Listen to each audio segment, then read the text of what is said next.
मासिक धर्म के दौरान कौन से कार्य नहीं करने चाहिए। दोस्तों, एक बार माता लक्ष्मी और भगवान विष्णु क्षीर सागर में शेष नाग की शैया पर विश्राम कर रहे होते हैं। तभी देवी लक्ष्मी भगवान विष्णु से पूछती हैं, हे प्रभु, आज मेरे मन में एक शंका उत्पन्न हो रही है। केवल आप ही मेरी इस शंका का समाधान कर सकते हैं। भगवान विष्णु कहते हैं, हे प्रिय, तुम्हारे मन में जो भी शंका हो निसंकोच होकर पूछो, मैं तुम्हारी सभी शंकाओं का समाधान अवश्य करूंगा। देवी लक्ष्मी कहती हैं, हे प्रभु, किस श्राप के कारण स्त्रियों को मासिक धर्म की पीड़ा सहन करनी पड़ती है। मेरा दूसरा प्रश्न यह है, प्रभु, एक रजस्वला स्त्री को कौन से कार्य नहीं करने चाहिए जिससे उन्हें पाप लगता है। भगवान विष्णु कहते हैं, हे देवी, आज तुमने मानव जाति के कल्याण के लिए बहुत ही उत्तम प्रश्न किया है। तुम्हारे इन सभी प्रश्नों का उत्तर देव शर्मा की इस प्राचीन कथा से प्राप्त हो जाएगा। इस महान कथा का श्रवण करने मात्र से ही समस्त पापों का नाश होता है।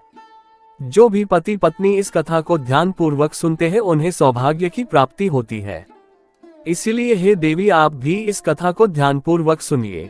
देवी लक्ष्मी कहती हैं, हे प्रभु, ये देव शर्मा कौन थे, उनका आचार विचार कैसा था, मैं इस कथा को अवश्य सुनना चाहती हूँ। कृपया आप इस कथा को मुझसे कहिए, मैं इसे ध्यानपूर्वक पूरा अवश्य सुनूंगी।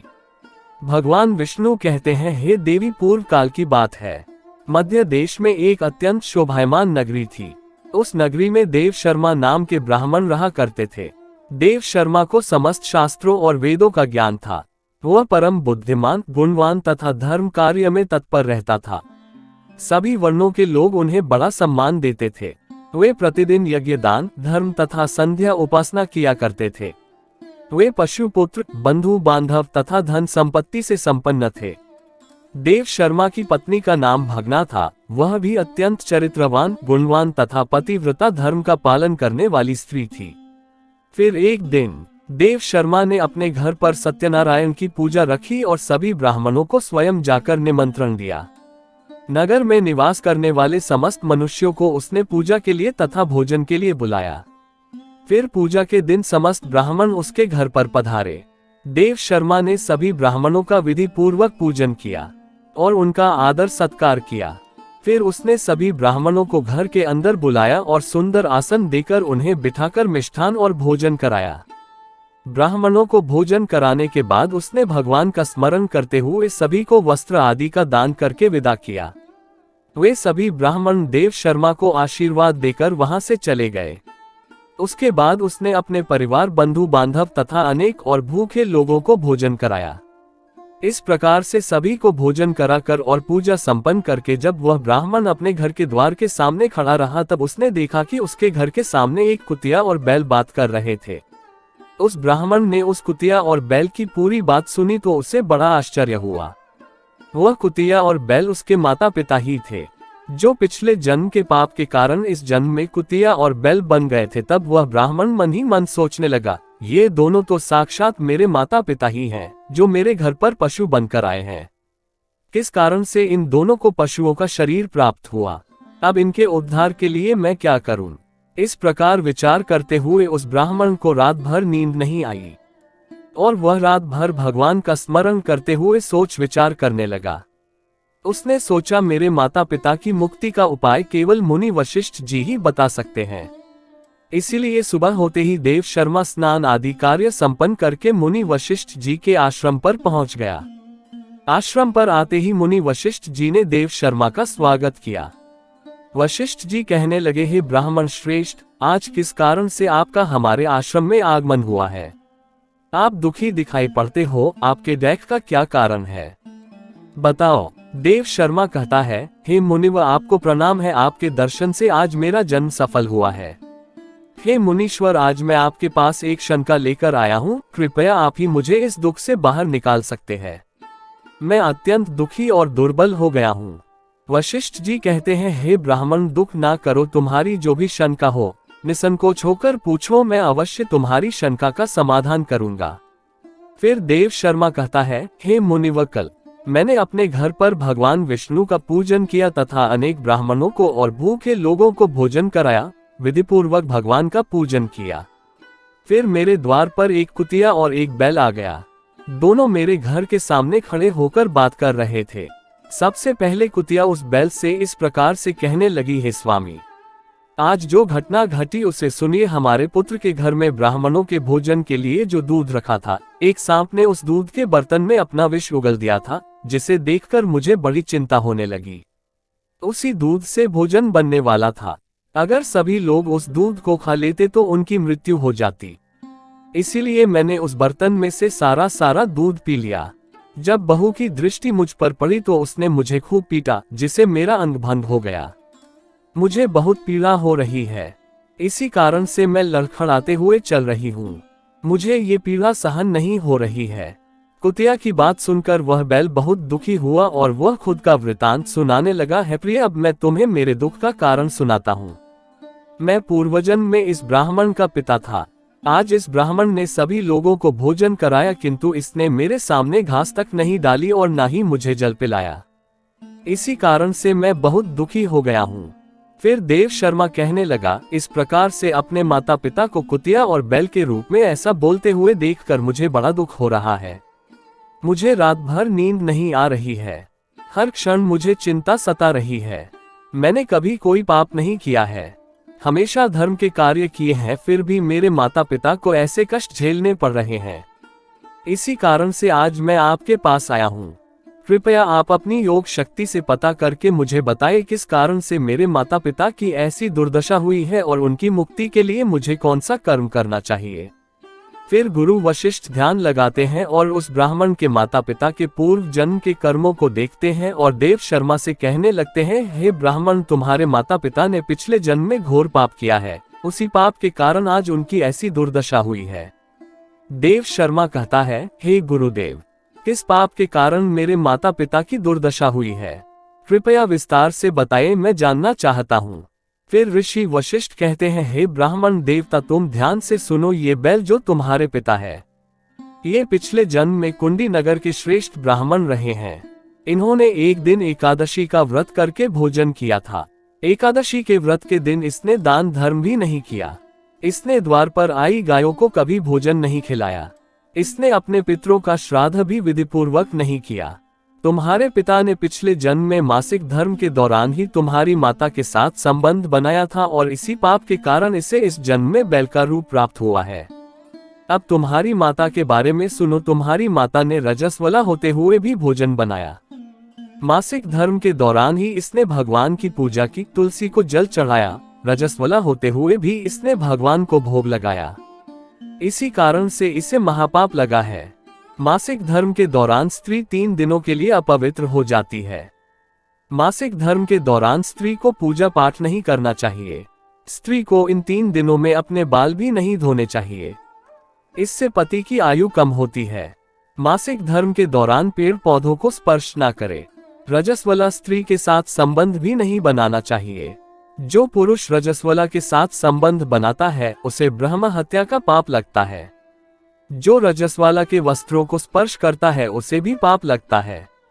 रजस्वला स्त्री के शरीर में 3 दिनों तक ब्रह्म हत्या का पाप निवास करता है और चौथे दिन ही वह स्नान करके पवित्र हो जाती है।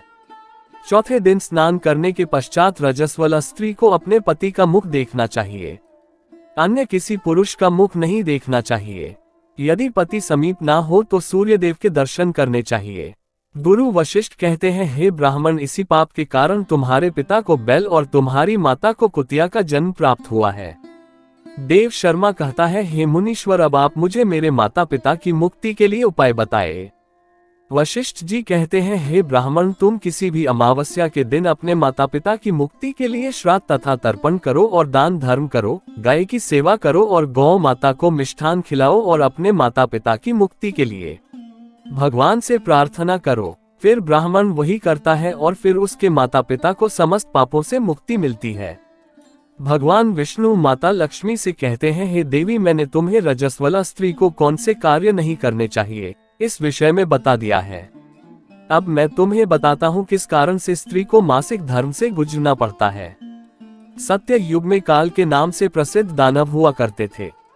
दानव होने के कारण उनका स्वभाव उग्र था और वे हमेशा ही युद्ध करने के लिए तत्पर रहते थे।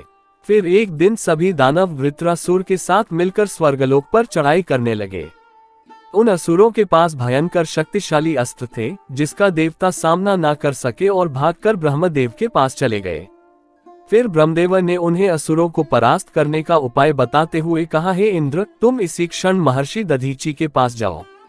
वे उनके शरीर की हड्डियों से तुम्हें अस्त्र शस्त्र प्रदान करेंगे। उन्हीं अस्त्रों का प्रयोग करके तुम वृत्रासुर का वध कर सकोगे। फिर सभी देवता महर्षि दधीच के आश्रम पर जाते हैं और उन्हें प्रार्थना करके अस्त्र प्रदान करने की विनती करते हैं। फिर संसार के कल्याण के लिए महर्षि दधीची अपने शरीर की हड्डियों से अस्त्र शस्त्र निर्माण करते हैं। उन्हीं अस्त्रों में से एक वज्र नाम का अस्त्र होता है जिसे देवराज इंद्र धारण कर लेते हैं। फिर सभी देवता गण वृत्रासुर असुर के साथ युद्ध करने के लिए निकल जाते हैं। देवताओं और दानवों के बीच भीषण युद्ध होता है। सभी देवता आकाश में दानवों से युद्ध के लिए एकत्रित हो जाते हैं और प्रहार करने लगते हैं। अग्निदेव अग्नि के प्रहार से दैत्यों को दग्ध करने लगते हैं। अग्नि के प्रभाव से दैत्यों का अंग अंग जलने लगता है। फिर वरुण देव जल की वर्षा से दैत्यों को डुबो देते हैं जिससे दैत्य त्राही त्राही करने लगते हैं। अनेक दिनों तक इस प्रकार से दैत्यों और देवताओं के बीच में भीषण युद्ध चलने लगता है। फिर देवराज इंद्र और वृत्रासुर आमने सामने आ जाते हैं। दोनों के बीच भीषण युद्ध होता है और फिर देवराज इंद्र अपने वज्र का प्रहार करके वृत्रासुर को मार डालते हैं। उस दानव वृत्रासुर की मृत्यु होते ही उसके शरीर से ब्रह्म हत्या बाहर निकलती है और इंद्र का पीछा करने लगती है। फिर वह ब्रह्म हत्या इंद्र के शरीर में प्रवेश कर लेती है जिससे इंद्र को ब्रह्म हत्या का पाप लगता है। देवराज इंद्र ब्रह्मदेव के पास जाते हैं और उनसे ब्रह्म हत्या से छुटकारा दिलाने के लिए कहते हैं। फिर ब्रह्मदेव उस ब्रह्म हत्या को इंद्र के शरीर से निकलने की आज्ञा देते हैं और वह ब्रह्म हत्या इंद्र के शरीर से बाहर निकलकर ब्रह्मदेव से कहने लगती है, हे परमपिता, अभी तक मैं वृत्रासुर के शरीर में निवास कर रही थी क्योंकि उसने अनेक ब्रह्म हत्याएं की थी। जब इंद्र ने उसकी हत्या की तो मैं इंद्र के शरीर में वास करने लगी। अब आप ही मुझे कोई उचित स्थान दीजिए जहां पर मैं रह सकूं। फिर ब्रह्मदेव कहते हैं, हे ब्रह्म हत्या, मैं तुम्हें उचित स्थान देता हूँ। फिर ब्रह्मदेव ने ब्रह्म हत्या के 4 भाग किए और कहा, हे ब्रह्म हत्या, तुम्हारा 1/4 भाग अग्नि के भीतर रहेगा। जो भी मनुष्य अग्नि को आहुति नहीं देगा तुम उसके शरीर में प्रवेश कर लेना। तुम्हारा दूसरा 1/4 भाग जल के भीतर रहेगा। जो भी जल में थूकेगा अथवा मलमूत्र का त्याग करेगा तुम उसके शरीर में प्रवेश करोगी। फिर तीसरा 1/4 भाग पेड़ पौधे और वृक्षों के भीतर रहेगा। जो भी मनुष्य अकारण ही वृक्षों को काटेगा उसे भी ब्रह्म हत्या का पाप लगेंगे। फिर ब्रह्मदेव ने अप्सरा को बुलाया और कहा, हे अप्सरा, इस ब्रह्म हत्या का 1/4 भाग तुम ग्रहण करो। अप्सराएं कहने लगी, हे प्रभु, आपकी आज्ञा से हम इसे ग्रहण करने के लिए तैयार हैं, किंतु हमें भी इससे मुक्ति का कोई उपाय बताए। फिर ब्रह्मदेव कहने लगे, हे अप्सराओं, जो भी पुरुष रजस वाला स्त्री के साथ संबंध करेगा उसके अंदर यह ब्रह्म हत्या प्रवेश कर जाएगी। इस प्रकार से ब्रह्म हत्या के 4 भाग हुए, एक अग्नि में, दूसरा जल में, तीसरा वृक्षों में और चौथा स्त्रियों के अंदर प्रवेश कर गया। उसी ब्रह्म हत्या के भाग्य के कारण स्त्रियों को मासिक धर्म आता है। जो भी पुरुष मासिक धर्म के दौरान स्त्रियों को स्पर्श करता है अथवा उनके साथ संबंध बनाता है उसे ब्रह्म हत्या का पाप लगता है। भगवान विष्णु कहते हैं, हे देवी, इस प्रकार से मैंने आपको स्त्री के रजस्वला होने के पीछे की कथा और रजस्वला स्त्री को कौन से कार्य नहीं करने चाहिए आदि के विषय में बता दिया है। माँ लक्ष्मी कहती है, हे प्रभु, आज आपने मुझे बहुत ही महत्वपूर्ण ज्ञान दिया है। मैं भी आपको वचन देती हूँ, जो भी स्त्री मासिक धर्म के दौरान पूजा पाठ करेगी, पति के साथ संबंध रखेगी, उसके घर में मैं प्रवेश नहीं करूंगी। तो दोस्तों, इस प्रकार से मासिक धर्म के दौरान स्त्रियों को ये कार्य नहीं करने चाहिए। आपको ये कथा कैसी लगी कमेंट करके जरूर बताएं। जानकारी अच्छी लगी तो वीडियो को लाइक जरूर करें। कमेंट में जय श्री हरि विष्णु अवश्य लिखें। साथ ही चैनल को सब्सक्राइब करें। आप सभी का धन्यवाद।